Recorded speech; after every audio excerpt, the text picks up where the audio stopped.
Does not your philosophy resemble nihilism? By Krishna's mercy. Vatsan munchan kvachidasmaye krosha sanjatahas. Steyam swadvatyat dadhipe kalpitay steya yoge markan bhokshan vibhajati sa chenati bhandam bhinnati dravyalabhe sagraha kupito yatyupakroshya tokan. Quote, Our dear friend Yashoda, your son sometimes comes to our houses before the milking of the cows and releases the calves. And when the master of the house becomes angry, your son merely smiles. Sometimes he devises some process by which he steals palatable curd, butter, and milk, which he then eats and drinks. When the monkeys assemble, he divides it with them, and when the monkeys have their bellies so full that they won't take more, he breaks the pots. Sometimes, if he gets no opportunity to steal butter or milk from a house, he will be angry at the householders, and for his revenge he will agitate the small children by pinching them. Then, when the children begin crying, Krishna will go away. Shrimad Bhagavatam 10:8-29. Perhaps it has always been this way, but we are only noticing it more now.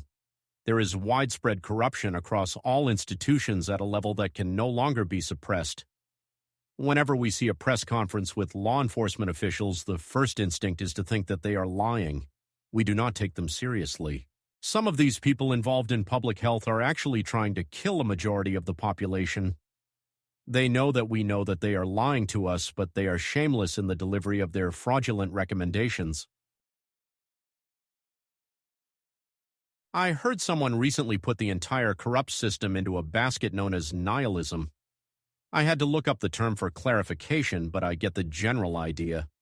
It is this belief that the world is terrible, that there is nothing really good. There is no truth to follow, so just let everything burn. If people die, no big deal. If property gets destroyed, what difference does it really make? Why try to save people if being alive only means continued misery? I do not want to argue on the merits. Let the philosophy stand for a moment. These people are not happy. They have run for the exits, in a sense. Is not the science of self-realization similar in its conclusion? You are supposedly presenting truths, Tattva, but just see the pessimism. This world is Maya. This world is illusion. You are not the body. The future is the same misery for as long as birth continues. Why would anyone be motivated to do good if you are putting good and bad on an equal level? If spirit is what identifies us, what is the need to do anything with matter? Do you see what I am saying? Why is your philosophy not as fatalistic as the subtle nihilism ruling the world today? Tad vidhi pranipaten pariprashnen sevaya upadekshanti te jnanam jnaninas tattvadarshinaha. Quote, just try to learn the truth by approaching a spiritual master. Inquire from him submissively and render service unto him. The self-realized soul can impart knowledge unto you because he has seen the truth. Lord Krishna, Bhagavad-gita 4:34. The truths are indeed tattva. This is the way to learn. We approach someone who has seen the truth. The Sanskrit is tattvadarshi. Sri Krishna offers the recommendation within Bhagavad-gita to underscore the importance of what the conversation with Arjuna meant. The celebrated bow warrior of the Pandava family is approaching the original tattvadarshi, the one who establishes truth to begin with. Krishna is the highest truth, in fact. Everything rests on him like pearls carefully placed together on a thread. Matta parataram nanyat kinchid asti dhananjaya mai sarvam idam protam sutre manigana eve. Quote, O conqueror of wealth, Arjuna, there is no truth superior to me. Everything rests upon me as pearls are strung on a thread.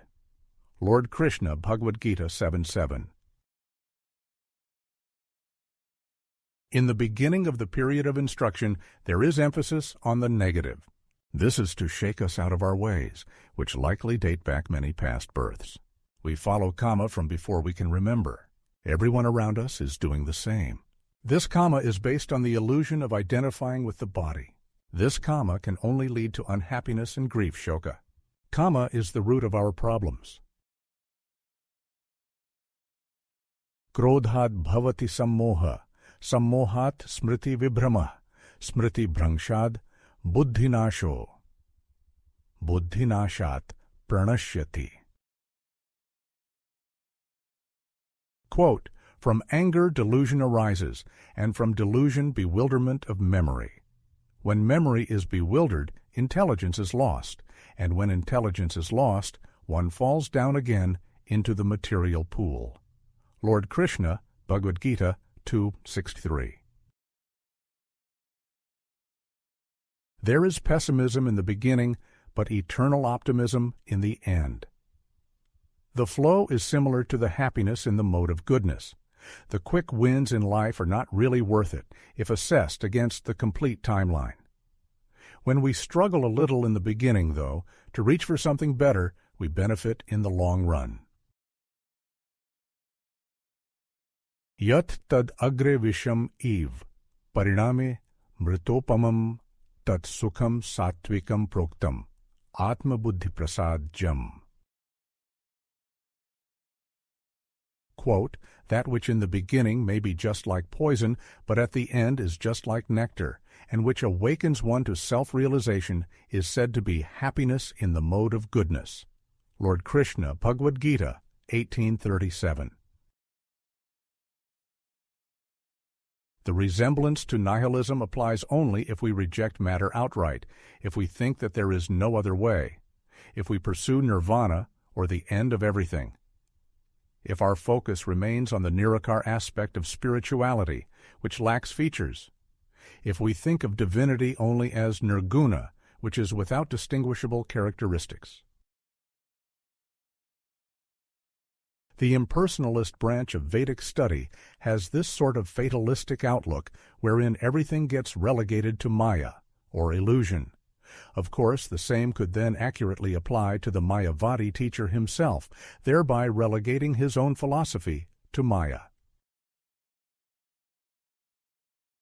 Chaitanya Mahaprabhu appeared within this world to make prominent the eternal truth of Achintya Bheda Tattva. This is the philosophy of simultaneous oneness and difference between the living entities and God. Maya is the ignorant standing in between their realization of Brahman. That identification with Brahman has a corresponding occupation, which is known as dharma. This dharma is always positive. It is not fatalistic, miserable, or hopeless. Rather, the corresponding bliss is so wonderful that the experience is a continuous progression with no end in sight. That dharma is therefore accurately described as sanatana. It has no beginning and no end. The Supreme Personality of Godhead is the object of dharma. He is the beneficiary of the devotional service. He is a person with features. There is a shloka in Shrimad Bhagavatam wherein the Supreme Lord explains his position with respect to time. This explanation is offered to Lord Brahma, the Creator.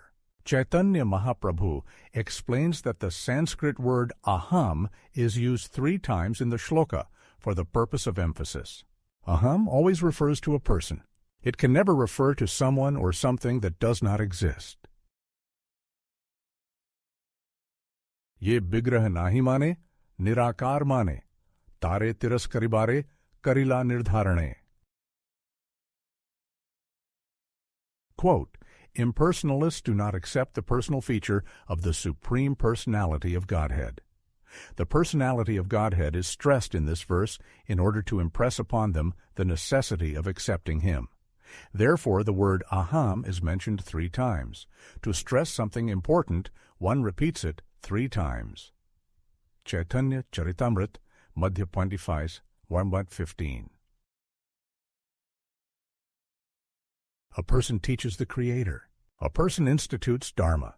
A person is the object of worship for the people trying to reinstate the culture of dharma, both at the personal level and throughout a society, with encouragement and support.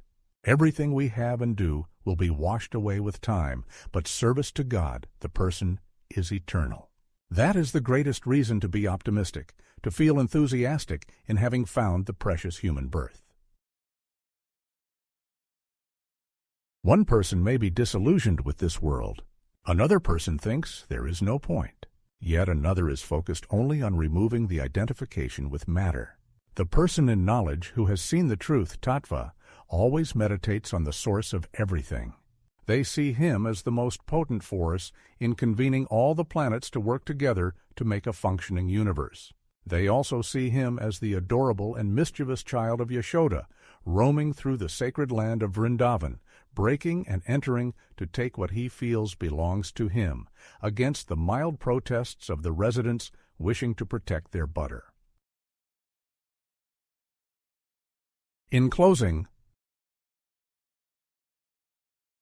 nothing of this world is true, applying to life and experiences too. Nihilism declaring that no purpose at all is not same in your tradition to call? Dreamlike, indeed indicative of reflection, but truth upon careful inspection.